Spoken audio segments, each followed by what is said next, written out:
Ignition sequence start. 6, 5, 4, 3, 2, 1, 0. Liftoff. We have a liftoff.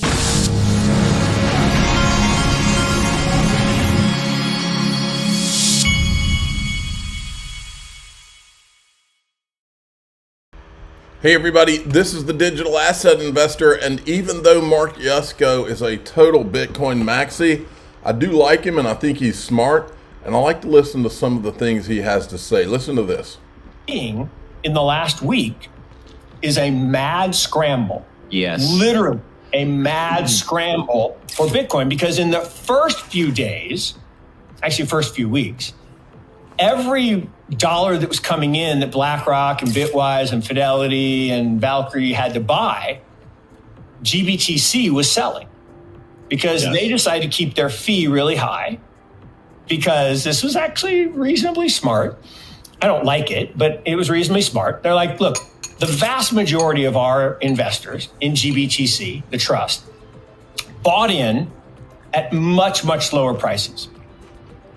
So they bought in at $5,000, $8,000, $10,000 Bitcoin.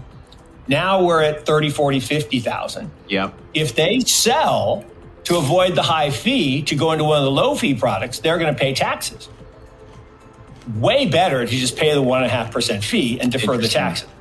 So that was actually a genius move on their part to keep the money train going, because DCG has its own problems and Barry, is being sued by the AG and all this good stuff.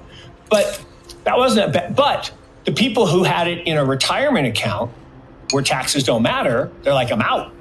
I'm going to transfer to Bitwise where I can pay 0 for the first 6 months, or to BlackRock where I can pay 30 basis points. So that every day, 200 million, 400 million, 500 million was coming out, and that was available to buy with the new inflows. Well, suddenly no one was selling GBTC, and they still had to come up with, on some days, 10,000 Bitcoin. There's only 900 created every day.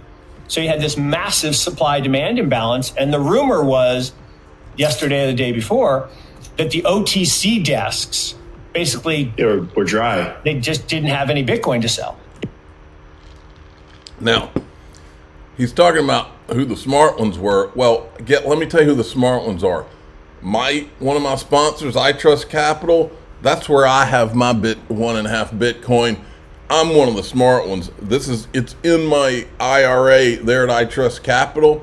Now listen, if it doesn't matter if you just want to open an account fresh or you've got a 401k to roll over. iTrustCapital is the largest crypto IRA platform in the world. There's a link in the description of this video where you can get like $100 for opening an account. This is the smartest thing I ever did was, well, two things: getting them as a sponsor and opening an account to put crypto into an IRA. If you haven't done it, it's really worth talking to them about. Now, I thought this was an interesting poll right here. Said, what would XRP true price now? What would be XRP's true price now without the Ripple lawsuit? I think $22 would be a good estimate, at least, if not more.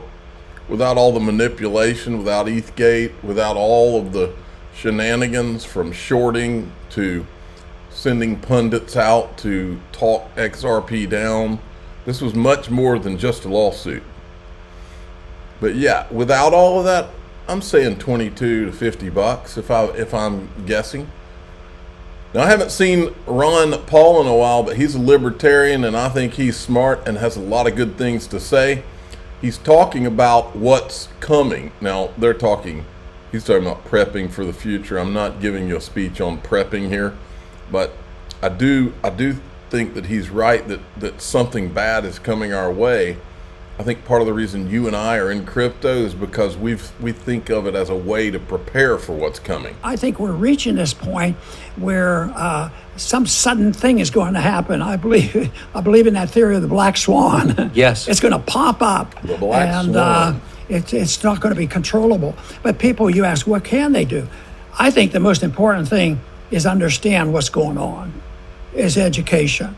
That's why I happen to have a homeschooling program, and I try to teach this stuff early, because you can't change it. You can't go in and say, okay, you want $50 an hour? We can't do that, but we'll have a compromise with the other people. We'll just give you $32 per hour, guarantee. That kind of nonsense. You have to be able to, tell them what they have to do. One is to protect the money, one is to protect your wealth. But when I go through this, when people really want to know some details, and I get a little more in detail, I said, but really the most important thing you do is study and understand what's going on. Because if you come away from that and you're able to accumulate a lot and get by, and you have your guns and you have stored food and all that, it's not going to work. You have to understand what's happening. You have to know it's coming. It's very, very dangerous, and that's why I love to see smaller units of government. Anything that hints that says they're springing up an idea in our states to act like they ought to act. Yes. And they're starting to. They're starting to get more independent. People have had enough, folks. Now, check this out. This kind of goes hand in hand with that. The black swan capitalist guys, once again, knocking it out of the park. Gold's going up. So who's buying? I'll tell you who's buying. It's the central banks of the world who realize that there's a problem coming with the currencies of the world. We're really in a situation where something is going to go wrong at some point. I don't know when it'll be, and they don't know, but they're preparing themselves, because when it goes wrong and we have to restart the financial system, whoever has the most gold will be calling the shots. Those who have some gold will be sitting at the table to discuss it, and those who have no gold will be told what to do. So the central banks of that would... Why not Bitcoin? I mean, surely they think Bitcoin's going to be who calls the shots, right? No, because it's a distraction. Banks like the Central Bank of China, Japan, Turkey are all loading up on gold to prepare themselves for the inevitable when it comes. That's correct. I like this Sean McBride guy more and more every day, ex-Rippler. The SEC should not be allowed to take up any new enforcement cases against any business within the cryptocurrency blockchain technology space unless they have approval from an elected congressional oversight committee, or they establish clear rules and regulations with input from industry leaders and the public, full stop. And then remember this, when Gary Gensler says he's going to be joining Columbia law. Well, remember, this is the guy who's now being sanctioned by a judge basically for not having a faithful allegiance to the law and lying in court to judges, federal judges, sending his people in to lie in front of court. And this is the man, this is the SEC chair. You want to be in front of Columbia law? Because Sean McBride makes a very good point. The SEC's gross abuse of power in crypto case is a new low for Chairman Gensler. Columbia law, you might want to find another speaker for Friday. I can't disagree with that. Sean McBride seems to be over the target a lot. I like him more every day. Now look, Eleanor Terrett, new Bloomberg ETF analyst. This is one of the guys that I said, wait a minute, you're sitting here crying for a Bitcoin ETF. You're with a Bloomberg contributor, as I recall.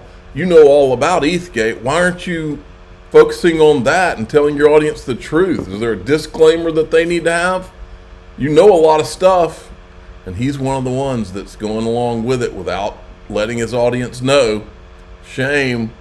And it says he now believes the ETH spot ETFs will ultimately be denied on May 23rd deadline because the SEC has not engaged with issuers on ETH specifics. And I said, trouble in ETHgate paradise, ? Now, check this out. This is Cowboy Crypto, who is the official cowboy of the Digital Asset Investor channel. I'm very jealous of him on a usual basis because he is doing what I want to be doing. He's like on a piece of land in Texas. He's working on the land. He's farming. He's hunting. He's out there taking pictures of wildlife. This guy's living the life.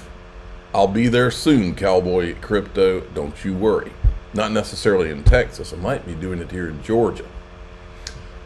But he points out down here, Wrath of Kahneman says XRP is now trading on the U.S. Treasury-approved Atlantis crypto platform. And he says Atlantis Exchange digital asset trading is based on the latest MIT blockchain technology. Now that might go in the All the World's a Stage file. We will have to learn more.